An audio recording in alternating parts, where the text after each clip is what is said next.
Well, Rich Terfry, welcome to the public. Oh, it's good to be here. Thanks for having me. Well, we're doing this series on CBC hosts and learning a bit about their lives and how they became the people we know today. Mm-hmm. And part of the reason I was so excited to do this interview with you is from your Facebook posts. For people who don't know, you write these incredibly engaging stories on your Facebook page about different stories, amazing coincidences that have happened to you over the years, really incredible stories. And some of the most interesting ones deal with your childhood, things that happened, like these adventures you got into, first loves, things like that. And I wanted to get a bit of a sense of what you were like when you were growing up. It seems like you were pretty adventurous, but also quite full of creativity. How would you characterize yourself growing up? You grew up in Nova Scotia? Yeah, rural Nova Scotia. And this town I grew up in was called Mount Uniacke. Very small, a few hundred people, I think. And so there wasn't really much to do other than what the landscape offered. So there's a lot of woods and lakes, fields, not much else. And so I guess that inspired some kind of sense of creativity, I guess, because you just, you only have your imagination to rely on as a kid in a place like that. In fact, I grew up long enough ago that we didn't have cable television either. So there wasn't even anything to watch on TV. That wasn't even really an option. And in a way, I even grew up before the era of video games. So there were just none of those sorts of distractions. It was just the water and the trees. So I ran around and I was an active kid and I played sports and stuff, but I was also quite shy, which I think shaped things for me in a lot of ways. I was pretty introverted, and a lot of my creative inclinations were kept secret for the most part, because I think in this, part of the world, rural, East Coast Canada, there was just a sort of expectation for boys, I think. there were things that were okay for you to be into, and then other things that weren't. So, sports and cars, that's cool. And then anything else is just, kind of weird or queer, or whatever. And so, for fear of getting beat up, which I think was a pretty legit fear, I didn't really let on to anyone that I was, really into music, let alone kind of dabbling, with any sort of creative writing or making music of my own or anything like that. So yeah, it was just, a lot of running around, trying to stay out of trouble, but getting into it anyway. And then, secretly experimenting in my bedroom when no one was looking. So was it the creativity, your sort of need for creativity almost innate, more or less? Or were there some sparks or some people in your life that turned you on to writing and music? Most of it was innate. No one in my family I can point to as a creative person, especially as far as a career choice goes, or even really a hobby for that matter. No one in my family is a writer or a musician or anything like that. Although there are and were some great storytellers in my family, and special occasions, holiday time, that sort of thing, when the family would come together, it was always these great storytellers that would be, the center of attention. Everyone would gather around them at the dining room table or something, and they would tell stories all day long. And there was something about that I liked and probably just absorbed. But to be honest with you, the sense I get having thrown a lot of my stories out there in the last half year or so is that I think a lot of things about my childhood were genuinely unusual. And so a lot of the things I write about now haven't really required any creativity. It's just they were bonkers stories, just crazy things that were happening. And so a lot of them I read, and I'm sure many other people on Facebook, and think this couldn't possibly be true. They just seem so incredible. I get that a lot, and I can't really account for it, for what was happening, either just with me, if it was something I was attracting, if it was something in my hometown, which I think there might have been a little bit of something there, and then, but even just beyond that, maybe it was something that, without me knowing, was instilled in me with just the way I grew up. But it seems that somehow these stories just continue to find me throughout my life, because they're not all just from childhood. I mean, I think just doing as much traveling as I have as a musician and having been around the world countless times, just, things are bound to happen eventually. If you take 500 flights, one of those, something unusual is probably going to happen, In reading the Facebook posts, even the ones currently, some of the coincidences, like where you meet artists, like there was this one where I forget her name, but you met an artist you had long admired, Right. and you thought she got in touch with you because you had written a song about her, and she knew this, but in fact she didn't know it at all. All these crazy coincidences. Do you think you would track the stories in some way? Yeah, I don't know. I wonder about that a lot, and I got to say that I'm getting to the point where I'm starting to believe in that sort of idea. I don't know if I did before. I have a science degree. I think I'm like a very sort of logic-minded person, but after seeing so many things that seem kind of magical, you begin to wonder what the heck is going on after a while. And so the only thing I've been able to think of is that I have endeavored in my life to try to stay attached to my childhood as much as I can and try to preserve, a sense of innocence and wonder. And I think just my curiosity leads me to places where other people who arguably just have more common sense, just they wouldn't go there. But due to my perhaps foolish willingness to always go there, things happen, and then who knows, maybe it just creates some sort of energy, because even if it makes some sense how some of these stories happened, I just wandered into a situation, maybe took a risk in doing so, and then something happened. But other cases where just something just seems to drop right out of the sky, and the fact that seems to happen often, I don't know what that's about. And for the longest time I didn't have perspective on it. The things that I grew up with, of course, were normal to me. They were the only things that I knew. So it was only later, as I got out there in the world and lived in other places and just met people, I started to realize that, maybe some of this is a bit unusual. For example, I can remember one of the first girlfriends I ever had. Suddenly one night she was just very sad. She was crying. And I asked her what was wrong, and she explained that an old friend of hers was on her mind. This guy she went to high school with, they were very close friends, and he had committed suicide, and she was really struggling with that. And I remember consoling her and thinking, what an awful thing to go through, and to lose someone you're close with.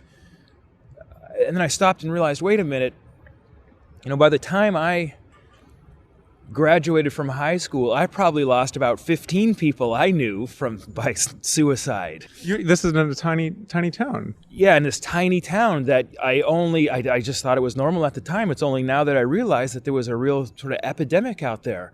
And so many years later, in fact, this is only a few years ago, I went to Halifax to play a show, and I saw a couple of my old teachers out there, my music teacher and an old English teacher. And I spoke to them after the show, and we were talking about the fact that a lot of my songs are about my old hometown, and they recognize names in the songs and so on and so forth. And so as we were reminiscing basically about those times, I said, the thing that, really strikes me when I look back that I, only realize now is this awful suicide rate that was just there, this unbelievable thing, in my time there. And my teachers confided in me, because they're still, I think, both working at the same school. They said it was still happening, still going on. And just, other things as well. I think not everyone, that you meet, especially if you live in the city and you travel around, it's not every day you meet someone that grew up in a town of just a few hundred people. And it's just a very different thing that happens there. In particular, I think if you live outside the reach, and for that matter, even the gaze of the law. Sort of a Wild West type mentality, or Wild East. Yeah, right. A little bit, I think, because, just there's things that went on, and, bad things that, we all saw and knew about, but no one really talked about, and nothing was ever done about it. So, do you have an example?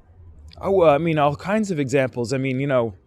Like just knowing, that a guy on my ball team killed a guy, or that a guy who lived up the street, killed a guy, or, that the guy that lives over by the lake is a child molester, or, whatever else, just all sorts of stuff like that. And we all, all knew it. We didn't even really talk about it much, but we knew it. And, but the law didn't. Like these, people would do things and get away with things, like just never being caught for, things that they did where not only the law was broken, but I mean, sometimes just really terrible, awful things were done. And I wouldn't even necessarily say that the place policed itself. I mean, maybe it did to a certain degree, but, things just sort of, happened kind of in the underneath of the place. And it was pretty from the outside. You pass through that town. It's a beautiful, quaint looking little town, kind of like, I don't know, I guess I figured when I got older and I started watching David Lynch films, I think they resonated with me for a reason, because I thought, oh yeah, I get this, the idea of a,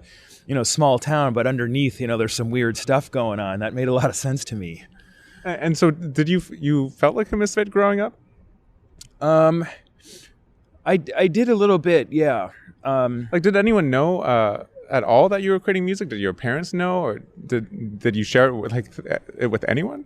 No, not really. The only person who knew about it a little bit was a friend of mine who was the drummer in the junior high school band. And a couple times I went over to his house and we made, very scrappy little recordings. And we didn't play him for anyone, and our parents didn't know, nothing like that. We had a little bit of that in common. He was very different than I was, and he turned out to be, a real tough guy. He went down a very different path than I did in his life. But I don't know. I guess it was because it was the drums. There was something just kind of macho about it, for him, and somehow it was okay. But for the most part, yeah, nobody knew, and so because it was kept hidden, I don't know how much I was perceived as a weirdo, because as a saving grace, I was good at sports and that sort of stuff. So I probably seemed relatively normal to most people. But I felt it because I knew that, I was into things that other people weren't interested in and that sort of thing. And which is so strange, because if you had been from Toronto, you probably would have been the cool kid because of all these interests. Yeah, maybe so. I wonder. It's hard to know. But having said that, I'm really glad, really, that I grew up, the way I did. I mean, there's a perspective that it gave me, and I wonder sometimes how things may have been different, and if they may have been better or worse if just certain factors were different, if I grew up in a different place or a different time, or if certain decisions were made in other ways. But all in all, with all just the stuff I have and the stories I've collected, I'm glad it went the way it did.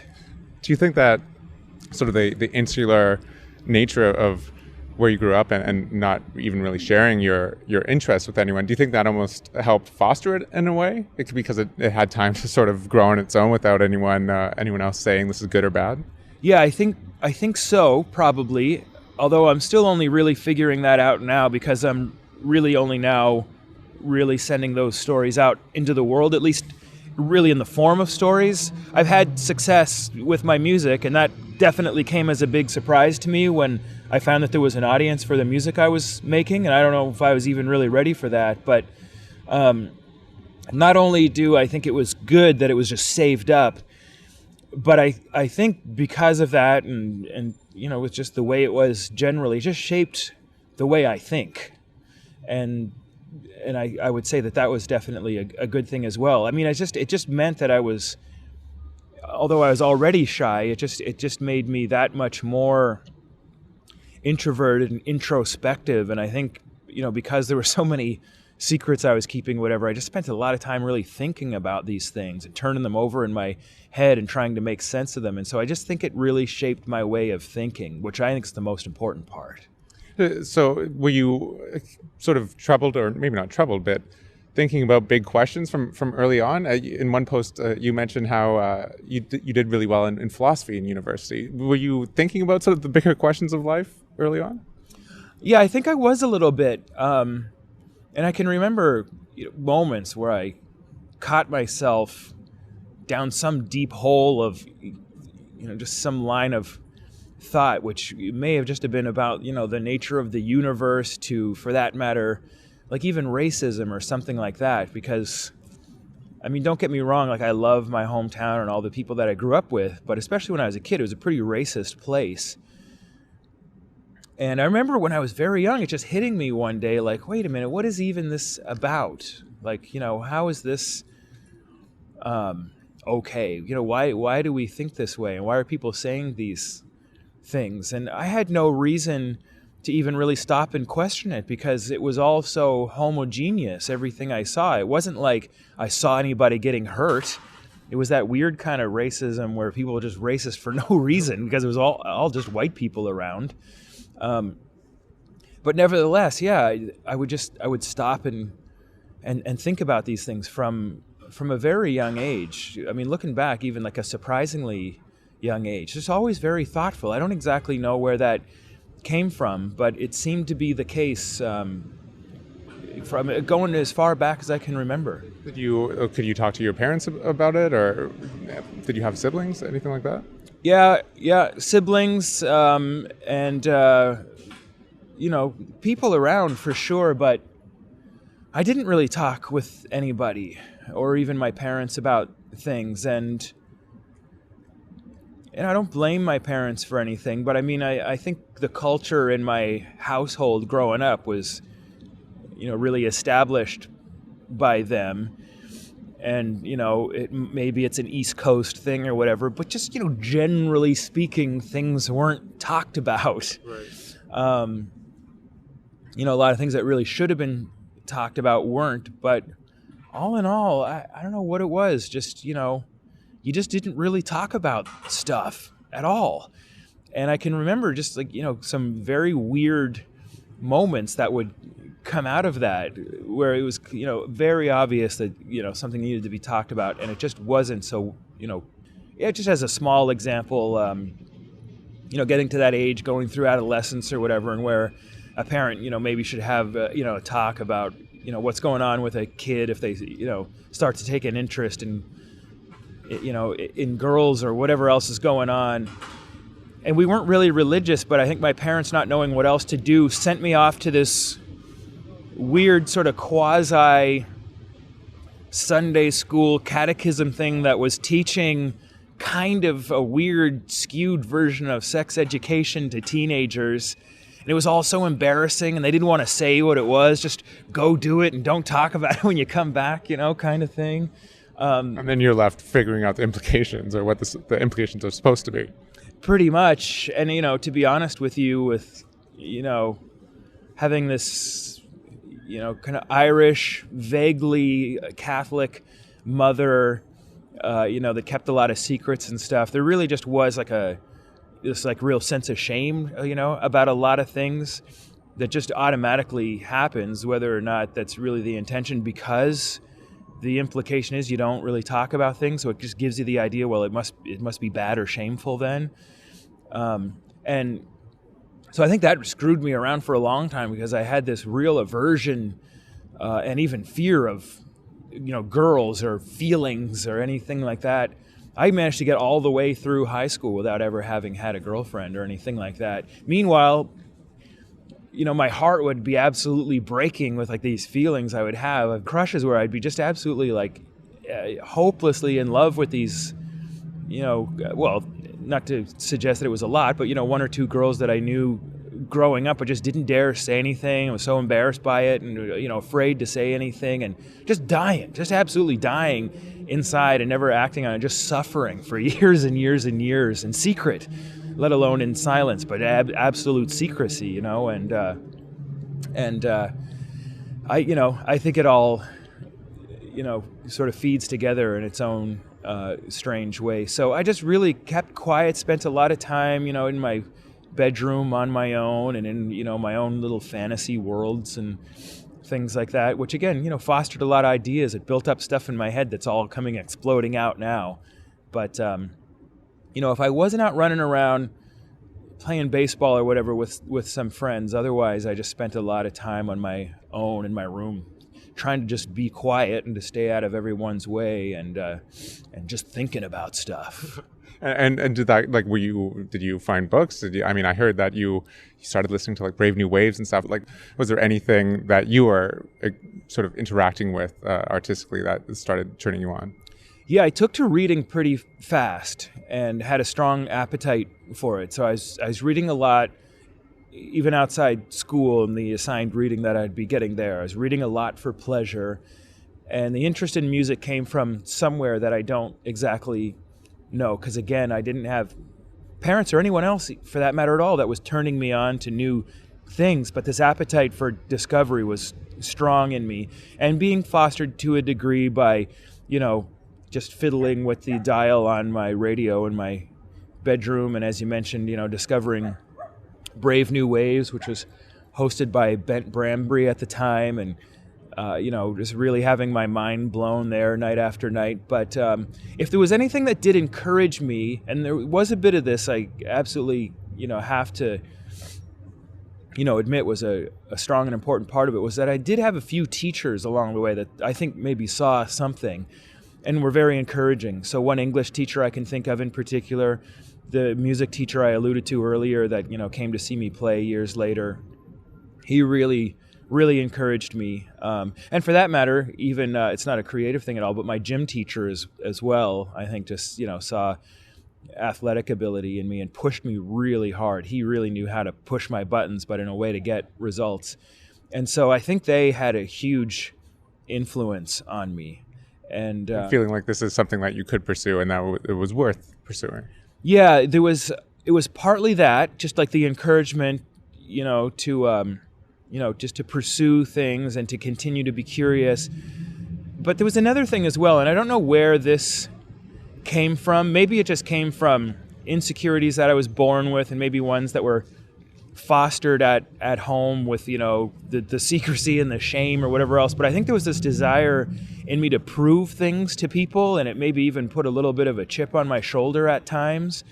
So even if my relationships with my English teacher or my gym teacher, were positive, I was, fueled by, something that had even a little bit of, negativity in it that, had with, the attitude that went with it, like I'll show them, and like desperately wanting to impress, people.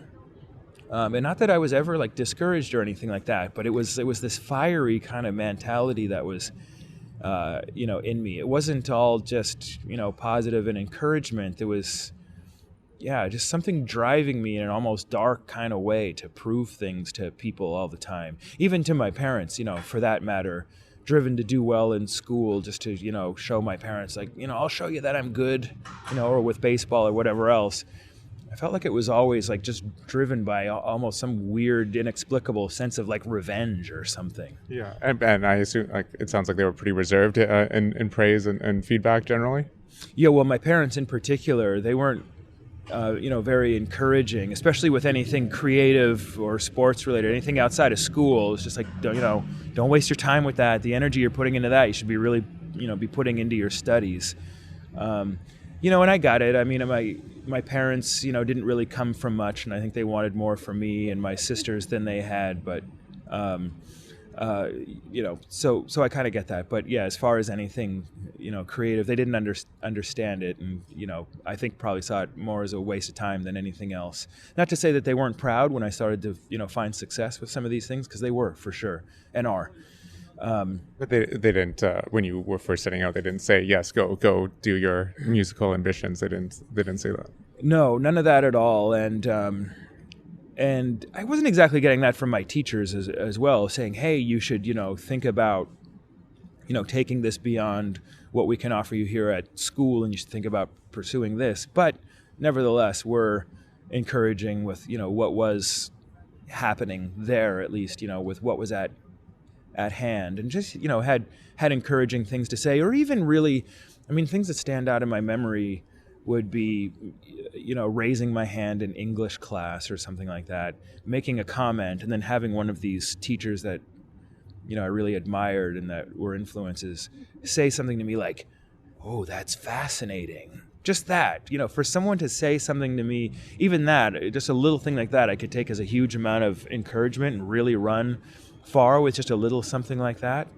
So yeah, just even just like the small. Didn't take much. It didn't take much for me at all. Yeah. You mentioned baseball a few times. So I've read this in a bunch of places. You were actually scouted by the Yankees when you were 16. Is that true? Like you were a very strong baseball player. Yeah. So I started when I was 7 or 8 years old and didn't really have anyone to play with. So I was teaching myself, by throwing a tennis ball against the foundation of my house in my backyard. And then heard about this baseball school that was being held every summer in the Annapolis Valley in Nova Scotia, and thought, well, if I'm ever going to find a break, this is going to be it. And so I had to talk my parents into sending me to this thing and paying for it, which was not easy, but I don't know, maybe just to get me out of their hair or something, they would send me off to this thing. And I remember there was this one guy in particular. He was sort of the star attraction of this camp every year. It was a guy who was a scout that worked for the Yankees and stuff. And I remember the first few years I went, there was always some little nagging thing that was slowing me down. I had rolled an ankle or something and I couldn't quite run. Or I remember one year I had this bad carpet burn on my wrist from wrestling with my cousin, and that was slowing me down. I wasn't able to perform. I wasn't really catching anybody's attention. But then finally the year I was 16 years old, I was healthy and very determined, and I made a promise to myself that I wasn't, going to leave this camp without, the big coaches and scouts there taking notice of what I was doing. And the memory that really stands out for me, beyond some of the great things that happened after, was when this man, his name was Stan, came up to me. We were doing drills, for something one day, and he was just watching my footwork and my hands and stuff. And he said to me, "I can tell you've had good coaches." And I just sort of shrugged my shoulders and said, "I guess so." And I kept going. And I was too embarrassed to say, well, I've never had a coach. I've just been throwing a tennis ball against the wall in my backyard. It was all self-taught. You mean for you never were playing on a baseball team the rest of the year? No, in fact, I had never properly played baseball at all. I never played like a real game. It was just throwing this ball against the wall. And that's crazy. Never even played with like a proper ball. And I wish so bad that I just could have just told him the truth and said, no, I'm just, this is what I'm doing, and this is, what I have. And I mean, I think although he ended up being pretty excited about, the talent I had anyhow, I think it would have been that much stronger for him if he had to realize that it was all just raw, nothing. I had no coaches at all. I mean, I paid keen attention watching, the few games I would get on television. In those days, CBC would carry Expos games. So I'd watch in a very analytical way to learn, how to do things the right way. But that's all I was going on. That was my only coaching. And yeah, with just that, throwing a tennis ball and watching Expos games on TV, I almost made it to the pros. And so what happened? You had an injury? Something happened to your knee? Yeah, there were a few things. It was like a kind of a pile up of bad luck. So I was 16. And so when this guy... He says basically, you've got it, or you could make it to the big leagues. Yeah, but you have to finish high school first.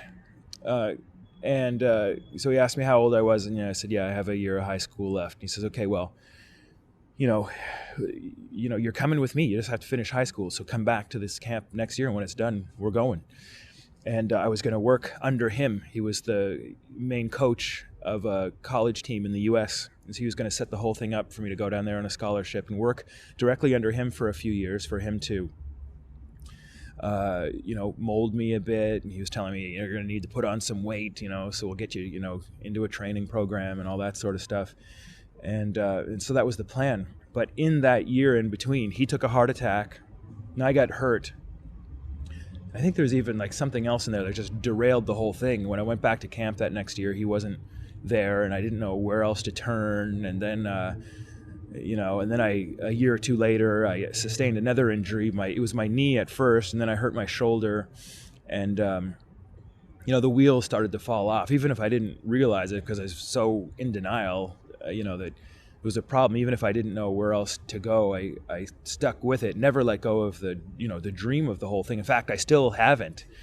And it's a bummer because just, a few weeks ago, the last Major League Baseball player that was older than me retired. So now there's no one as old as I am in all of baseball, which is a tough pill to swallow for a guy who still can't let go of that childhood dream. But it was tough. I just kept playing for a few years, trying to figure it out, and I was hoping another break would come my way. But I mean, out in middle of nowhere, Nova Scotia, it's not like a lot of baseball. It might have been a different story if I was in Texas or California somewhere, but it's not like the baseball gods are, watching out there so much.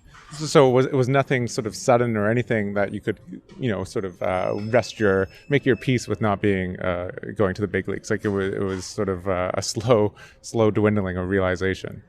Yeah, pretty much. And luckily for me, right when it was beginning to dwindle, doors began to open for me with opportunities in music. It was also around the same time that I first got involved with radio in any way. So this is when you go to Halifax St. Mary's University?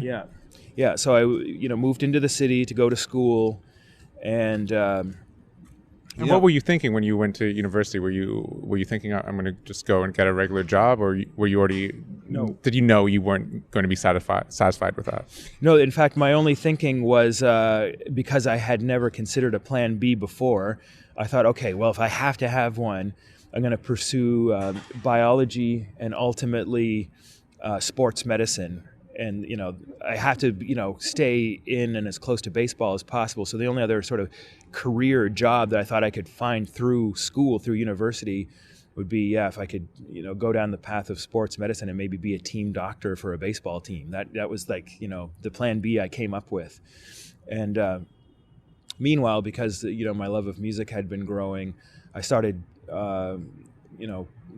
volunteering at the Dalhousie University campus radio station, and started getting a little bit more into music and making my own recordings and stuff. And so did you meet other people that were interested in music? Like, when did you get the sense of like, okay, I can start sharing this, and this is something that other people are interested in too?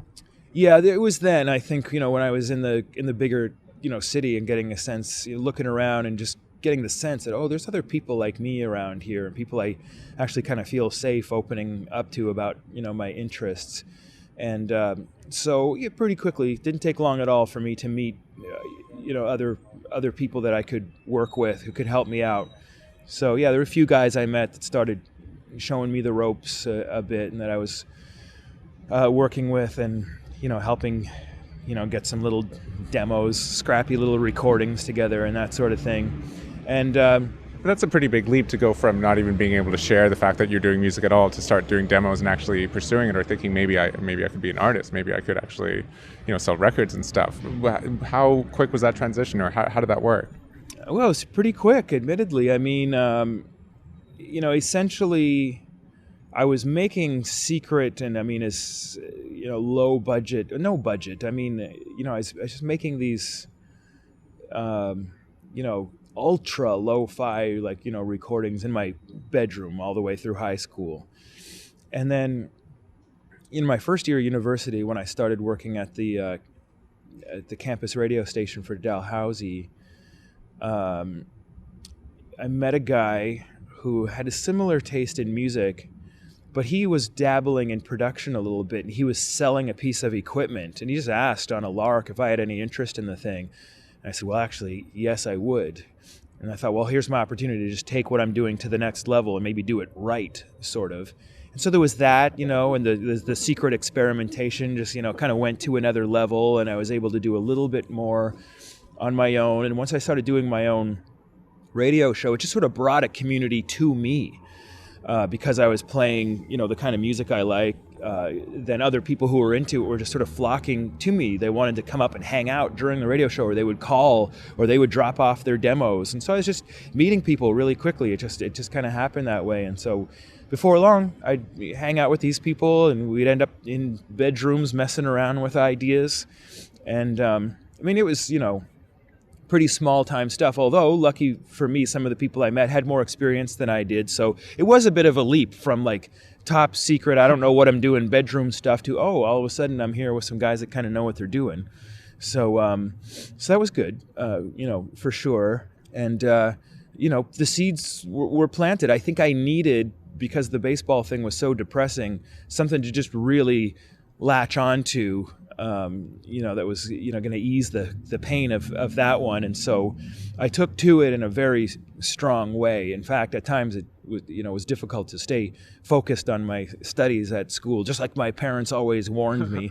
And I did well in school, but music was taking up most of your time. Yeah, it really was. It was becoming a real growing obsession, and started to become a little bit of a daydream itself. A little bit. Before that, and with the interest I had during my top secret bedroom days, I wasn't thinking. It wasn't a fantasy for me to be a musician or anything like that at all. It was just a hobby. But now, especially because at this time, this is early 90s in Halifax, there was this exploding local scene. Yeah, the big scene. And so it was happening, and it seemed like, this is a real thing. This could happen. There's people around here that are being signed to record deals. So it was like Sloan and all these artists that were attracting American attention, right? Exactly. Sloan was the big story, and then there were several other bands that got signed to Sub Pop, which was an indie, but kind of a big deal indie, and where like Nirvana started out and stuff like that. And so it kind of got ideas into people's heads. Everyone started to get filled up with daydreams as that was happening. Everyone kind of thought, maybe it's me next, And for that matter, the first real break I got was from the guys from Sloan themselves, who, after they signed their big deal, they started their own label and offered to release my music. And so your first big, or I guess main records were on Murder Records then? Yeah, the first things that I guess you could call like a proper recording were released through their label, Murder Records. And they had a little bit of distribution, through a big label behind them, and their releases would get a bit of press, and so they really sent me on my way. They really just kind of kicked the doors open for me, because when they first asked, it was Chris Murphy from Sloan who asked, have you ever thought about really making a record? Because I'd messed around town. I think he'd seen me perform a couple of times. That was it. And again, I was just goofing off, really. And when he asked, have you ever thought about making a record? My honest answer was no, I haven't thought about it. This is not something I've really considered. And he said, well, you should, because if you do, I'll put it out. I'm like, okay. And that encouragement, went a long way with me. And so just the idea that someone believed in me in some way, I just needed it, I think. And so I took that and ran hard. Were you still in university, or were you finished by now? I think I was probably still in school, yeah. Pretty sure I was. A little hard to remember. It's fuzzy, and it would have been close to the time of me finishing up my, my bachelor's degree, but I'm pretty sure I was still in school. And so at this point, you decided to throw yourself into that, and sports, becoming a sports doctor was the plan C now, or? Well, no. I mean, I think really everything for me was still a plan A. I wasn't able to prioritize anything at all, and I kept playing baseball, and like competitively, I was playing. For the university? No, there was no baseball program at St. Mary's or Dalhousie. I don't know if there ever has been, but I was playing in a league in Halifax, and playing hard and doing well, and kind of hoping something might come of it. And I would say, if anything, that was still my top priority. Really, it was. But I was definitely having a lot of fun with the music, and it was something I wanted to do. And I was making new friends, which was big, really. Just meeting some people that I liked hanging out with. At a time, early 20s, whatever, late teens, early 20s, when, I just think that's an important time for anyone, just like in their social life, when you're leaving your high school days behind and you're just kind of figuring out a whole new thing for yourself. So even just finding people I liked hanging out with, I think was big for me. But I don't know if there was ever a time, even way later, signing a big record deal or whatever else, that it felt to me like music was taken over as a priority over baseball. Still, to this day, it still feels like it's number one for me. It was just so deep-seated, and it came first, and with music, it was always something I was interested in. I felt like I had ideas, there was creativity I was bringing to it, but not really talent. It was something I had to work really hard for, and people all around me were more talented than I was. But with baseball, it was different because I was the best, and it came to me very naturally, and it felt completely different to do that. To do music, whatever else was stressful for me. Stressful, not cathartic. Yeah. No, not really cathartic. It was more stressful because it was hard work, and again, it wasn't just like talent that was driving me. It was just more ideas and trying to keep up. And like I said, everyone else around me seemed like so much more talented, and so I felt like it was more stressful and pressure filled than anything else. But with baseball, it was different. It was the only thing I've ever done in my life where I felt really relaxed and in control. And so naturally talented, or you didn't have to fake it or work really hard to do it. No, yeah, exactly. I was good at baseball right away without even trying. And so I suspect, I'll be an old man and it will still be, the top priority in my life. I can't imagine that ever changing. So I don't know what that means, for anything else, radio or music or anything. But it was just, this other thing that I did and didn't really have like big ambitions for. It was just, just something I was kind of messing around with. There was something really interesting I read that you're straight edge. You've never drank or done drugs. And I think to make that decision from such a young age, especially in the music scene, where just drinking and doing drugs is just so natural, part of the course. Where did that come from? And how... what, I guess, motivated you to adhere so strongly to that when I'm sure you must have gotten a lot of flack or a lot of raised eyebrows about it when everyone's in their 20s and partying? Yeah, a little bit, for sure. It mostly came from baseball and my desire to be a professional athlete, and so therefore taking, my health and fitness very seriously, and even having role models from the time I was a kid. My favorite baseball player, again, only having Montreal Expos games to watch on television, was Gary Carter, their catcher, and he was very much involved in like the whole Say No to Drugs campaign and stuff, which I really took to heart when I was a kid. And then as I learned more about the game, I learned that it's almost universally recognized that a guy named Ted Williams was the greatest hitter ever, maybe followed fairly closely by a guy named Rogers Hornsby, and they both really preached this idea that your senses and reflexes had to be sharp. So don't mess around with anything. Don't smoke; it'll slow you down. Don't drink; it'll dull your reflexes and it'll mess with your vision and everything else. And that meant a lot to me. So I just really steered clear. I wanted to have every edge possible, for baseball, for my performance in that. And so. And again, even after the dream started to fall apart, all through my 20s, really, I was still hanging on to it. It's still working out really hard and everything. And so with that still being a priority, the idea of, partying or whatever, it's like, yeah, no way, man. I gotta be taking good care of myself here because this baseball thing is still something I'm chasing. And so, you get past that, you get past a certain age, and then it would just kind of seem weird to start, Once in a blue moon, I'll hear the story of someone that just starts smoking or drinking when they're 30. It's like, what? That is weird. You're supposed to start when you're 15 or whatever. And so, it just kind of passed me by. It was just one of those things that... And then it seemed, why start now? Or yeah, at a certain point, it just seems weird to start now. And...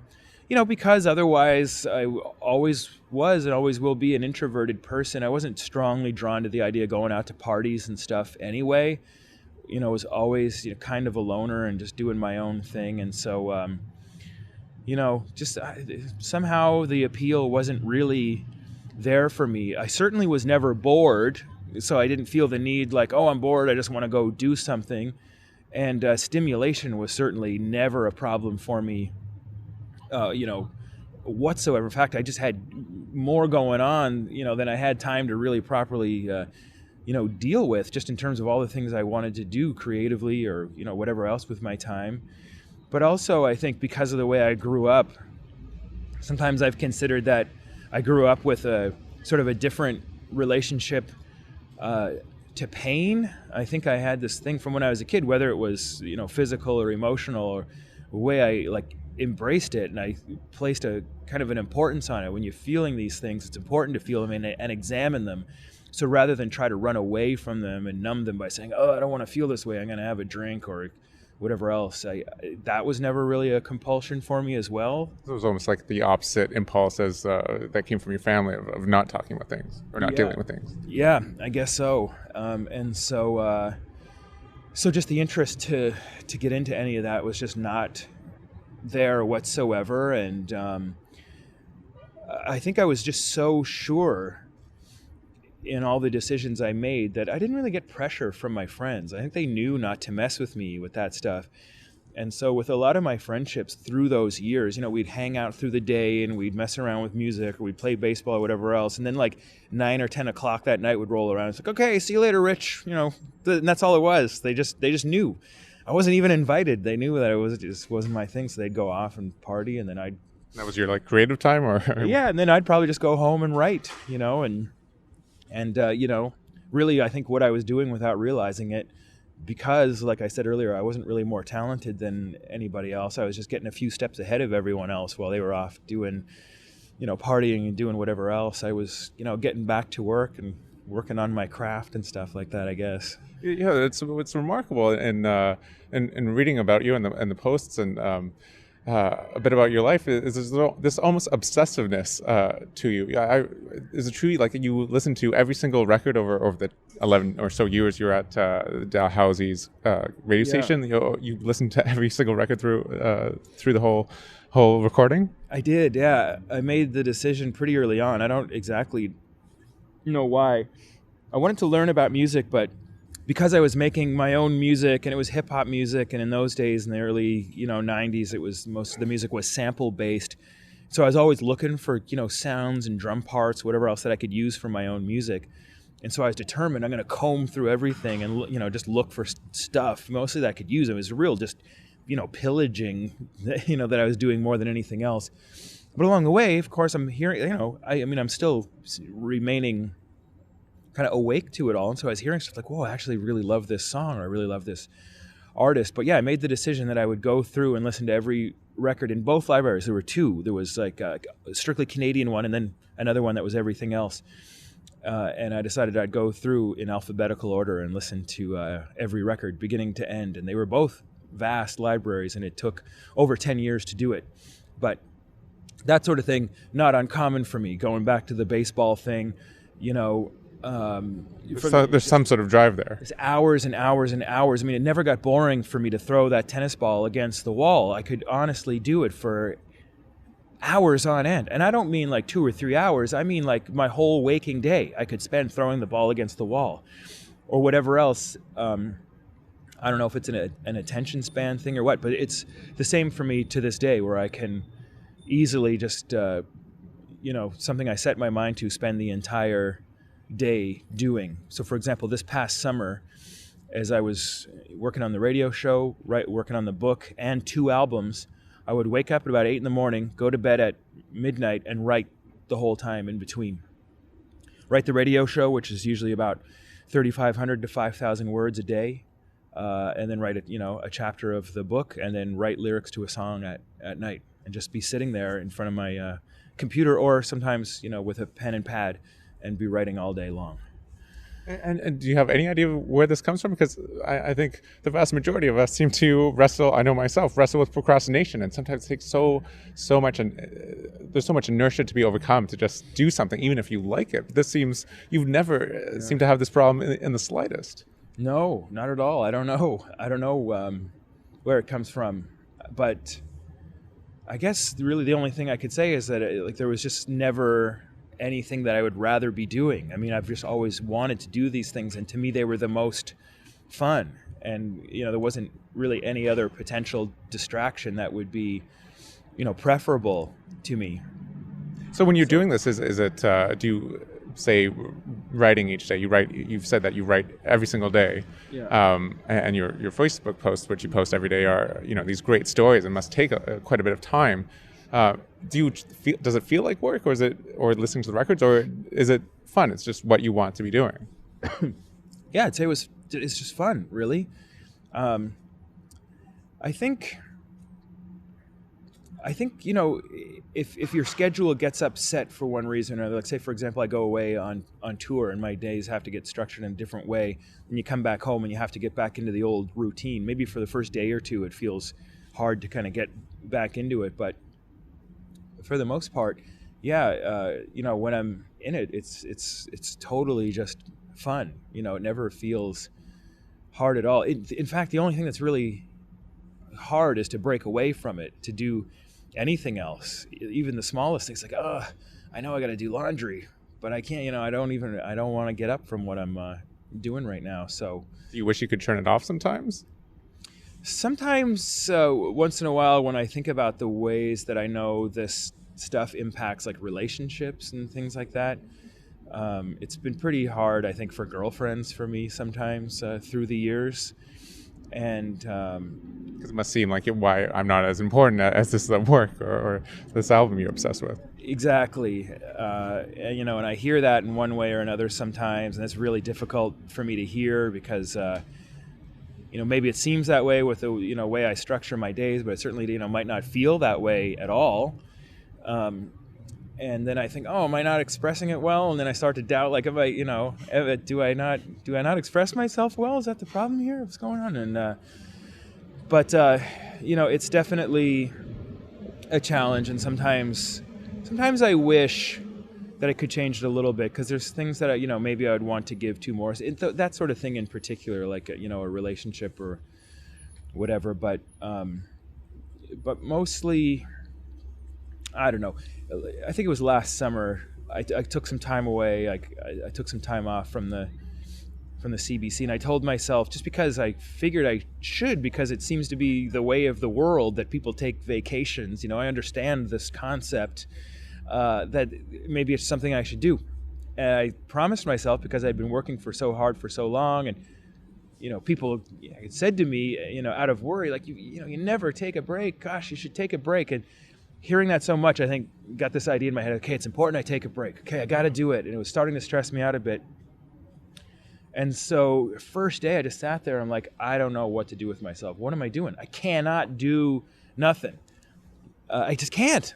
And I ended up just, having one of the more prolific periods of my life through my vacation, and just made tons of music and got a lot done on my book. So it's just not really like a preferable thing for me to do much, and have idle time, even if it's like, the sort of idle time that most people would think of as nice, cuddling on a couch or something like that, laying on a beach. It's just, I can't deal with it. I feel like I should be doing something, all the time. And so that can be a bit hard. And sometimes I wish I could change that a little bit, but mostly I'm really happy with the results.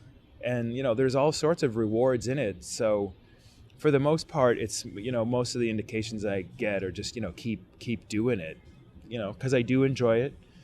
And I get these great rewards. I mean, even just like with the Facebook stuff, I do take a lot of time to write those stories, but then I get, say between like 200 and 500 comments a day of people just saying the nicest things to me. And it really means a lot to see that. And it's, again, like, all the encouragement I need sometimes, just to, to hear someone say like, oh, this is part of my day. Every day I look forward to waking up and reading your story. Or, you're a great writer, whatever someone may say. It's like the comment from the high school teachers. Yeah, exactly. It's the same thing. And I love it. Maybe I need it. I don't know, but it does keep me going. And I just want to keep, I don't know. I mean, I guess it's partly about encouragement that I get from people, but more it's that I feel good knowing that I did something that gave, pleasure or whatever else to somebody else, and more the desire is to want to keep doing that. If I hear, something good from, somebody about something I wrote or whatever else, I want to do that for them again the next day. More than I think I want to do it for myself, really, to be honest with you. It's almost seeking approval in a way, or... It probably is. That's probably what this whole conversation has been about, to be honest with you. And I think you could really bring it full circle at this point, going back to, the environment in my household growing up, where just like nothing is talked about, and it wasn't a lot of affection or whatever else. And so really, I think just from day one, it was all about, yeah, just always looking for approval in one way or another, whether it was baseball or music or radio or writing stories or whatever else. It's probably the sad confession I could make, but I've devoted my life to just seeking approval. That's what it is. There was this interview you did, I think it was in Exclaim magazine, about it was just a series of questions, but one of the most interesting things you said was the question was, what's one piece of advice that you wish you had taken? And you said, don't get your hopes up, which is sort of tragic, but maybe good advice at the same time. But what was interesting is thinking about that question, and there's been so many times in your life, whether it was with the Yankees or as a musician, these stories of it seems like your huge breakout must be just around the corner. Like, you were signed by Warner. I was reading about how Radiohead was mentioning you in interviews and saying how much they liked their work, and this is when they were at their biggest. It must have seemed at so many different occasions in your life that you were really on the cusp of something big. And like, you've done very well, and you've made a living doing it, and you're very prolific. But was that difficult to get seemingly so close on so many occasions? Well, yeah, and I would say that it's still the case, really. I think for me, it's always felt like something was right around the corner. Now, the encouragement and little bits of approval here and there, are always there along the way. But yeah, I guess another real driving factor would be this idea that it's right there. It's right, within reach. And I just keep seeing this tail disappearing around a corner everywhere I go. But, to this day, with a variety of things, it just, feels close. And, I just signed a book deal. I don't know what's going to happen. And I have hopes, but they're tempered based on everything that's happened in the past, but I don't know what to expect. I'd love to see it be successful, but you just, you never really know, and it's a hard world to find success in. And, even with the radio thing for Radio 2, where we've had so many struggles and uphill climbs, and for the longest time, it just felt like, we were just sort of on this, flat line, and we weren't gaining traction anywhere. And then all of a sudden, back in January of this year, of 2013, suddenly it just started to happen, and it started to climb. And in terms of audience share and listeners? Yeah. And, for the most part, I don't take credit for that at all, but I am invested in it because I have the job, hosting the show on the service. And then, right when it was getting to the point where we were reaching, this mark where no one thought we'd ever make it, these big changes come along with ads, and, we're hearing all the research come back where we're anticipating, we could lose 25% of our audience, thinking like, oh my God, we are all just almost there. And now we have this other, thing kicking our ass and bringing us back down a couple pegs. And so it is tragic, but I have to say that it is, something that continues to be a guiding piece of advice for me, that I just continue to try to give myself, of not really getting your hopes up, which sounds like a kind of a negative way to put it. I mean, I think there's positive ways to put it, which would be like, just don't get too hung up on the idea of these things. If you don't worry too much about those sorts of successes, and you keep the focus on the work and let the work be its own reward, then you'll probably be a lot happier person, and that'll keep you going for a longer time, and those sorts of rewards last for a longer time. And I mean, some of the disappointments I have been big, like crushing sorts of things, like dreams falling apart. That's hard, yeah, and sometimes a person gets a little hesitant to go down that road again, to put yourself at risk of just being completely crushed again. And so, what was the biggest one for you, or biggest couple, if that stand out for you? Number one would probably be my marriage falling apart, and then number two would probably be the baseball thing. And then, but in a way, I could look at, it's going to sound awful and terribly just like depressing or whatever, but really just about any big thing that I've devoted my life to in one way or another, didn't quite work out the way I hoped. Like even with my music career, it's been great, but I think there was always a kind of bigger success that I was hoping for. And I still think that,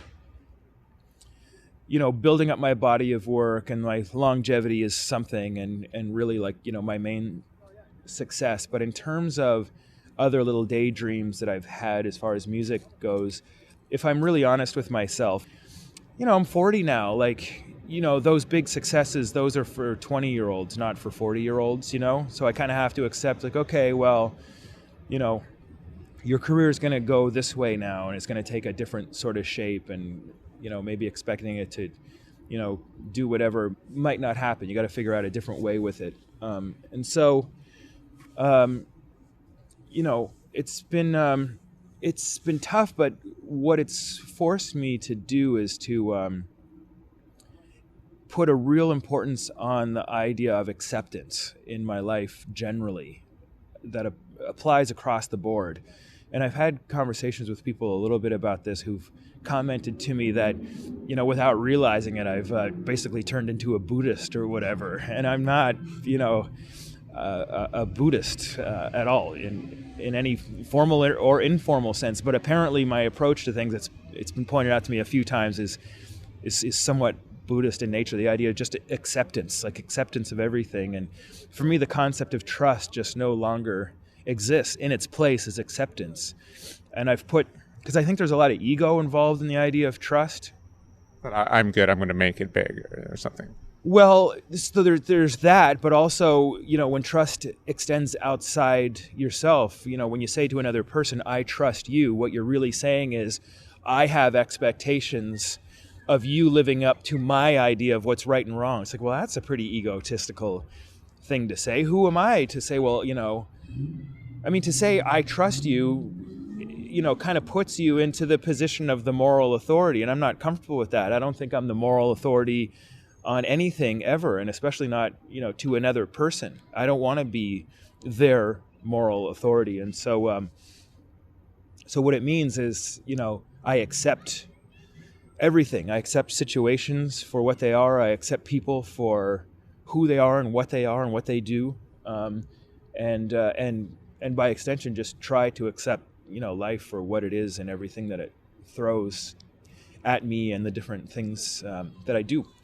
And just, continue to roll with it and just try to stay awake through the whole thing. Just, pay attention, and beyond that, just to try to find, beauty in things. I guess that's what I've devoted myself to when all is said and done, is just acceptance and seeking beauty.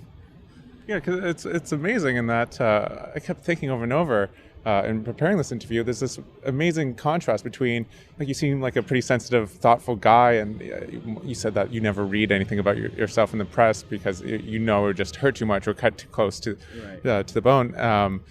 And at the same time, you're an incredible resilience but just taken so long. Or there's just your mom passed away when you were relatively young, in your 20s, and you were saying at that point you were close to giving it up even. And just through all the sort of ups and downs, you've kept going and kept creating an enormous amount of work. And it seems like a really interesting tension between those two. Have you thought about that? The resilience versus, I guess, the sensitivity to feedback or not making it? Well, I think, what really lies, between those two poles is pain.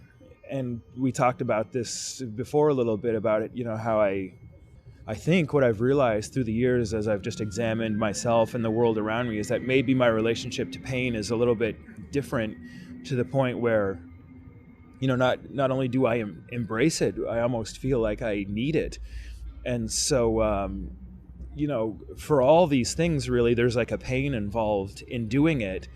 But, just that word, I think, frightens a lot of people and has so many negative connotations for them. But it doesn't really so much for me. Not to say that it's positive to be in pain, because, it does hurt. But it just feels important to me. And so you can grow from it. I grow from it. And so an analogy I've made countless times, with different things that I've done, all the different things that we've talked about today, it's almost like I'm holding my own head underwater, forcing you to deal with the unpleasantness, or and in doing that, like, doing the work.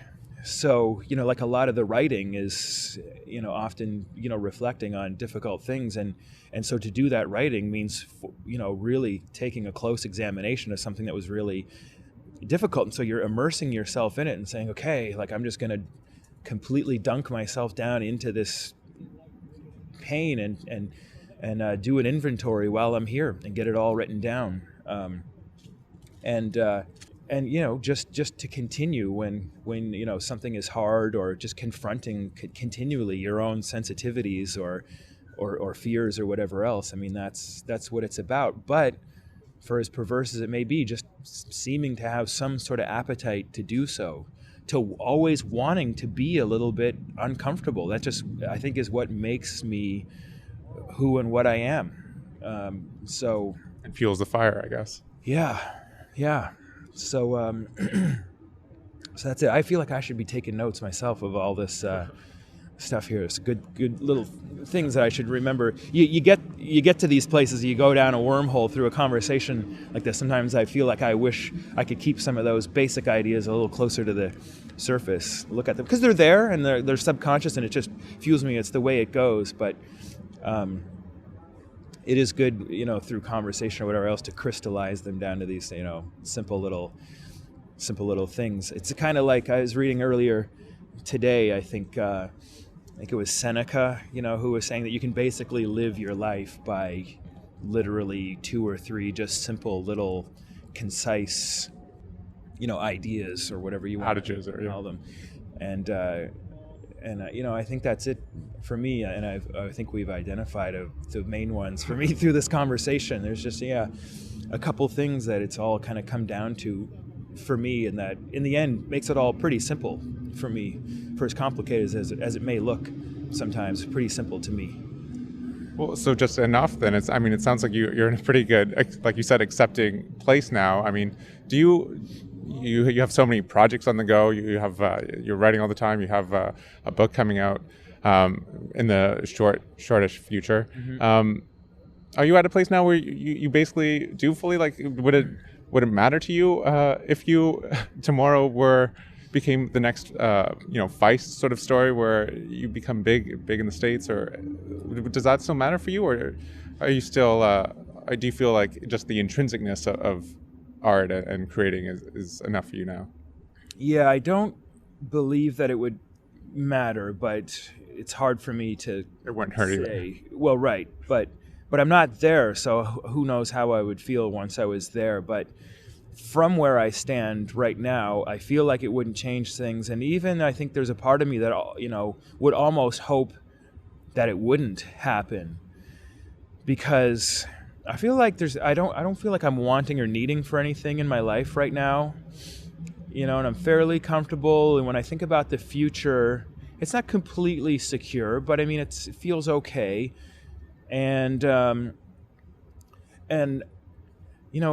it feels manageable what I have going right now, and I like it, and so I want to maintain it and to be able to continue to manage it. And so I feel like if something like that happened and I had a Feist level of success, so much would get poured on that I wouldn't be able to manage what I am doing now. So just as one example out of a million I could give you, I do make an effort to respond to every comment that I get on my Facebook posts.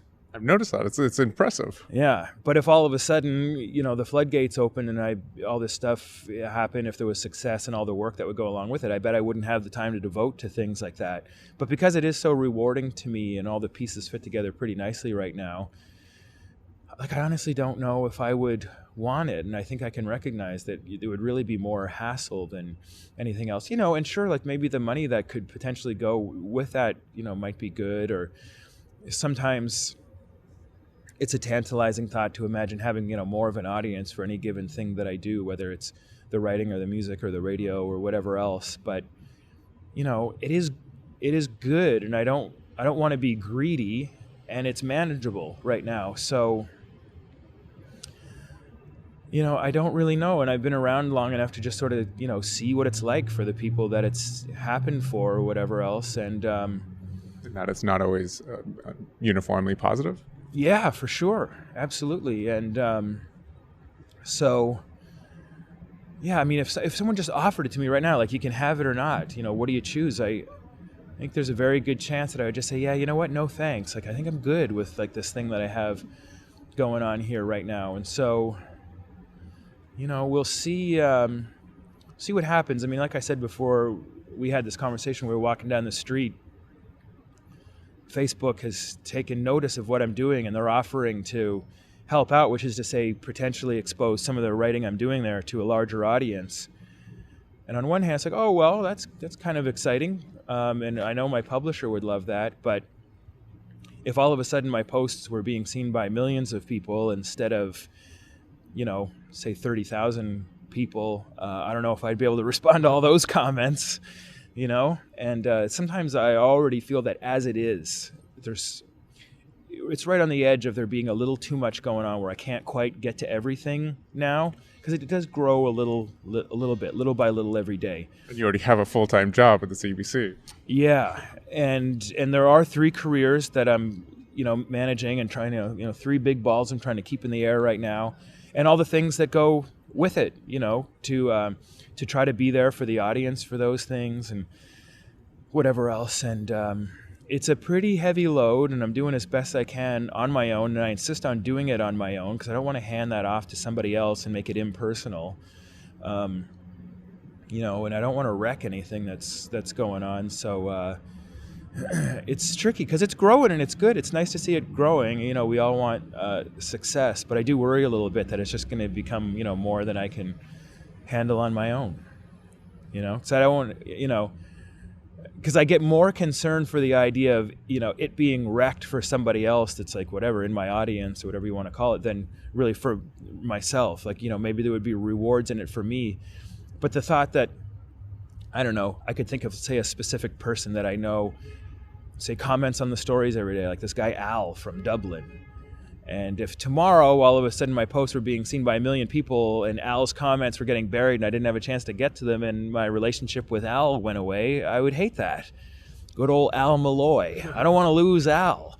Or even the purity of the expression. If you became too big, it becomes more managed, or there's more sort of branding involved and stuff. Yeah, I think that would be inevitable.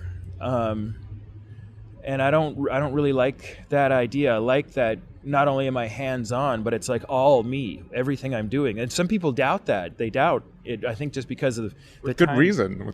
With the time, I think they imagine it takes to do everything I do. And it does take my all day, every day. But yeah, I wouldn't want that. I wouldn't want it to, not be me. And I know that would be disappointing, for people if that were the case. So yeah, it's tricky. I wouldn't sabotage, myself on purpose to make, sure, whatever. I mean, that would be a weird thing to do. But the good thing is mostly I don't have to concern myself with it because, too much success has not been a problem for me so far.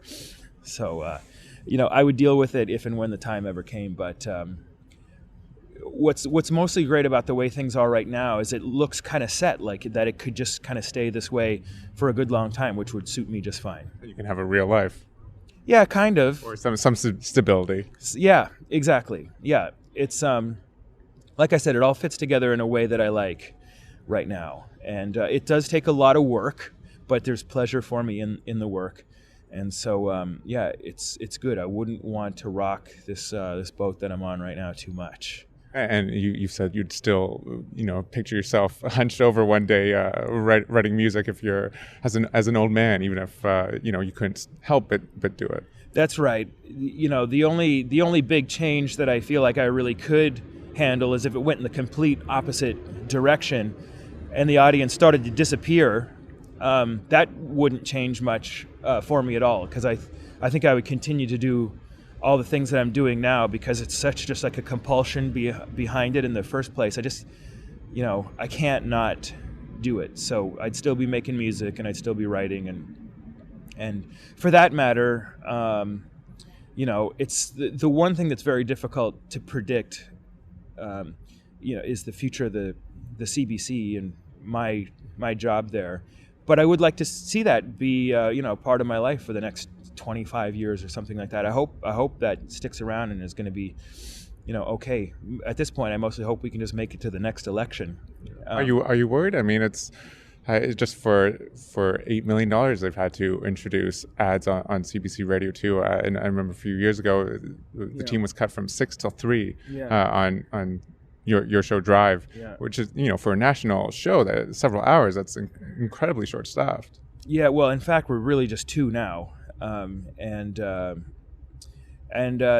do I worry about it? Yeah, a little bit. It's hard not to. I mean, there's some pretty, grim realities that we're facing there, and it's super tough. It's super tough, and there's reminders of it every single day, and so we're just really not in a position where we can just, sit back and, kick our feet up, say, oh, yeah, we don't have a care in the world, it's just easy going, good times, whatever we do is going to be A-okay, because really nothing could be further from the truth. And so there's a lot, riding on it, in terms of, a lot of things that have to go right to ensure the future at all. And it's even possible that everything could go right and it still wouldn't work out in the future. But, as I was saying earlier, for example, our numbers are part of it. And we were just starting to get there with that when a big change came along. And, every time our license comes up and we have to get, renewed and we have to go to the board of directors in the CRTC, I mean, everyone gets a little nervous down there because we just don't know, and it feels like we've been on thin ice for a long time now already. And when you're on thin ice and you don't really feel like things are changing much, then it's hard to go into these things with a real sense of ease.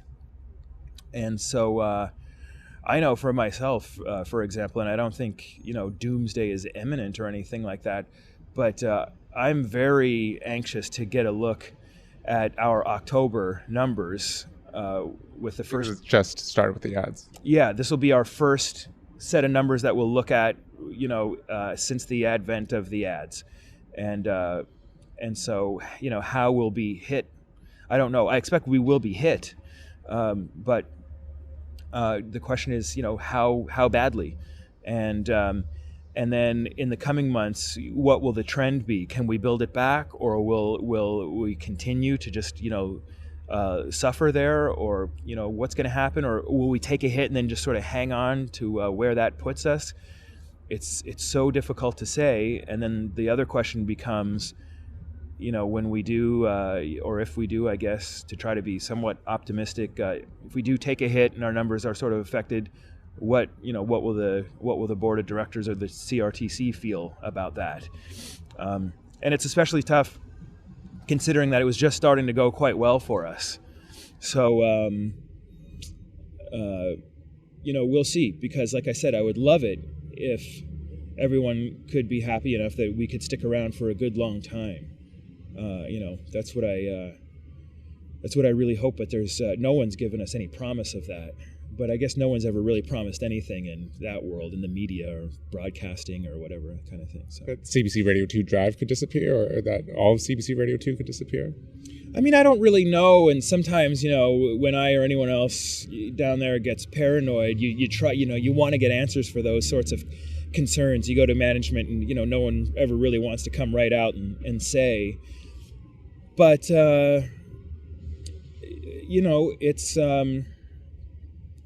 it's just tough. I mean, with the last two budgets that came down, we got cut hard with both. And so what I know, without having to be told, but just from what I see there, is that we're basically as a skeleton now. There's just no more meat left on the bone. There's nothing else to be cut. And so if another budget, when another budget comes down, if we're cut again, I don't know what that means, but there's just nothing left to cut. So I can only imagine that would mean something drastic.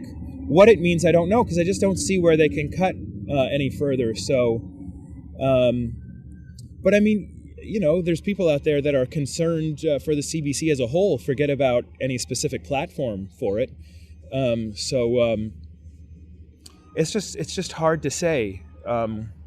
And I mean, it's probably not really my place to speculate on what different scenarios might be possible, but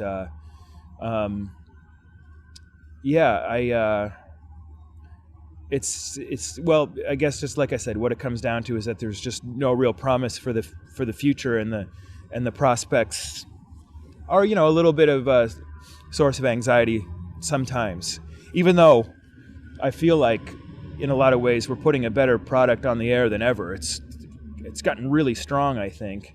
And so if against all odds somehow we can sort of weather this storm with the ads and continue to build what we started building at the beginning of 2013 and continue to grow the thing, then we might be okay. There's certain things that, the board of directors just can't say no to. If all of a sudden we have a large audience and people are loving it and it's growing, well, that's what everyone wants. And in that scenario, there would be reason to be optimistic, but that's a tough challenge for us. Do you think people realize or understand from the outside how vulnerable the CBC is right now?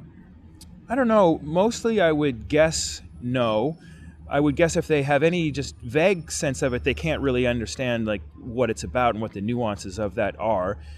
But on the other hand, you see the ads pop up on TV once in a while and the petitions that go around, save the CBC. So I know there's some element of the public out there that, knows that, there might be some sort of threat, even if the sense they have is a little bit misguided or not exactly, accurate to what the realities are. I know that there's people that are concerned anyhow, and concern is good, but I think it's impossible. I don't think even the most well-researched person could really understand what the realities are, because half the people who work down there don't even really know what they are. So it's tough, but it's hard to say. But yeah, it's probably a little more perilous than probably most people realize. But then again, this is admittedly coming from a place of speculation on my part, just based on what I can gather from being down there, because no one is telling me, look, we're on life support here, or we've got a year, or no one has ever said anything like that to me at all. It's clear that the CBC is between a rock and a hard place right now. Exactly. There's a reason why they introduced ads for only a tiny bit of money. Yeah, it doesn't take the most observant person to see that there's some real challenges going on there right now. And the fact is, we were cut, and so we had that shortfall to make up. The only solution outside of the plug being pulled essentially was to run the ads. And so the application that went into the CRTC or whatever was to make up the full amount of what that shortfall was based on the cuts, but we weren't granted that. You were only granted half of it was like 4 minutes instead of 8 minutes of ads per hour. Yeah, so that still leaves this big chunk that leaves everybody wondering, where the heck is that going to be made up? What are we going to do? And that hasn't been addressed, and whether we like it or not, just like that answer will be provided, if even just like in a brutal sort of way. It's just a reality we have to face. So if someone doesn't come up with some sort of creative solution, then a solution will be provided for us somehow. And I don't even entirely know what that means, but hopefully adequate funding could be one solution. Yeah, or just something else somewhere gets cut, which I don't know even what that could be. I can't even fathom what that would be at this point. So that right there is a real tough one. We're doing what we can to make it up, and we know that it's a very tough pill for a lot of people to swallow. It's just not something that anyone ever wanted to see happen, having to go to advertising to make that up. But it was really the only choice that anyone had down there, and even that wasn't, again, we were only given about, half of what we asked for. So yeah, it's tough. It's a real uphill battle right now. And what about just for you personally? You grew up listening to Brave New Waves. Why does something like the CBC matter, even if you weren't working for them? Why do you think it's an important institution that's worth funding? Yeah, well, I think I think there's a lot of ways you could slice that. I mean, one just being that the CBC's primary focus, for 75 years has, been putting an emphasis on Canadian culture and I liken it sometimes to museums. If you ask the average person, do you support the idea of there being museums in your city, they'll probably all say yes. And if you ask, when's the last time you've been to a museum, some of those people might say, well, it's been 10 years, or I've never been to a museum. I think it's just one of those things that for a lot of people, it's like, well, just cause, like this is just important to us, like, with our values, and these things need to be preserved, and there needs to be a home for these things. And even if, I think the average person, even if they, don't watch it or they don't listen, they still, support the idea of it being there, and they see and understand the importance of it. And I mean, as far as, say Radio 2 is concerned, for all intents and purposes, the service we provide, isn't being provided anywhere else. And our approach to doing it is, it's just a little bit different, even just like the emphasis that we have down there on stories and telling stories and so on and so forth. I mean, just listening to CBC Radio anywhere, I think 1, 2, or 3 is just, it's different than it is listening to commercial radio, certainly, which, I mean, arguably Radio 2 is commercial radio now, but or campus radio or whatever else. It's just, it's done in a different way, and in a way that, I mean, I grew up with. There's like a context that's given there, and there's a tone that I like, and this, like, the storytelling element of it, and the amount of discovery that's there, and I mean, even just beyond that, just like the thing that it stands for. I mean, like, I just can't imagine.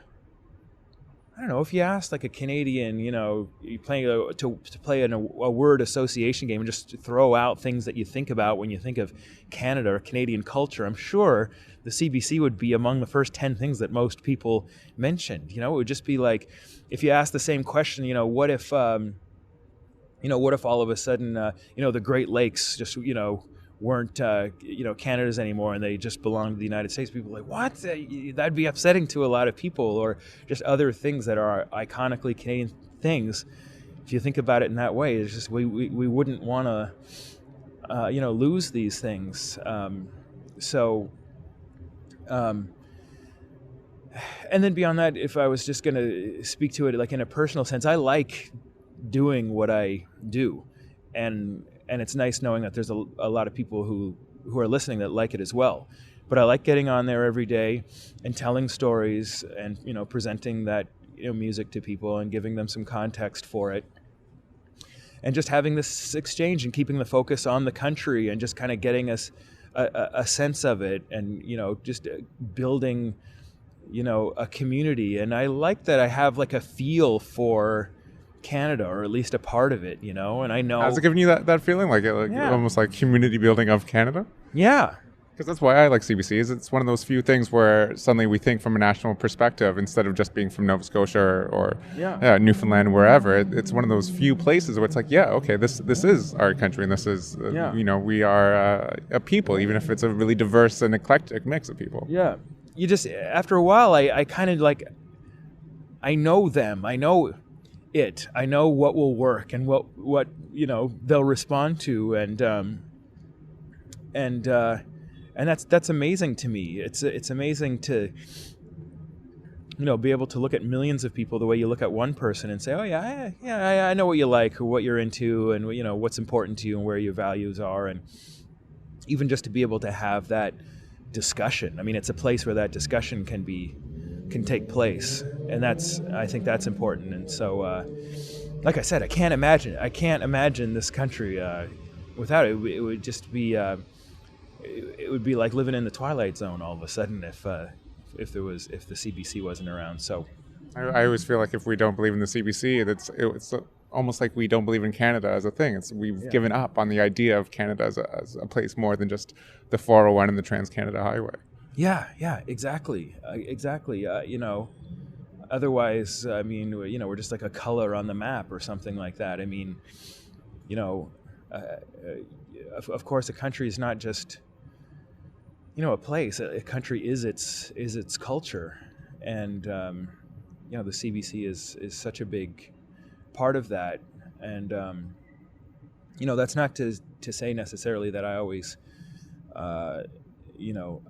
agree with all the decisions that are being made, or that I'm a gigantic fan of every bit of content on the CBC, like all the time, or even that I'm a CBC junkie, myself. I mean, there's things I like and things that I'm not into at all, and maybe things I would do differently if I was left to my own. But overall, when it comes to it, or even just like a feeling I get when I see that logo or whatever, I mean, it's just something that means something, It's the idea of the CBC, even with the idea of that we believe in Canada, or there is community here. Yeah, exactly right. And so it just doesn't feel like a luxury to me. It's not, oh yeah, I mean, you get the sense sometimes with some of the messages you get, it's like, oh yeah, sure, it's just like, this luxury you have that you can do this and blah, blah, blah. But I mean, it doesn't feel like that to me. It feels like a necessity to me. So, it would be, it would just feel like you were losing blood or something if you lost it. Well, I mean, I know myself and many other Canadians enjoy listening to you on the drive. And I mean, not only through the CBC, but through your writing and your work, it seems you have a knack for creating a sense of community through your artistic expression. Yeah. So. Yeah, it's I wouldn't have given myself much credit for that before I had a chance to, just try it and test it. But I see it and feel it being built up, and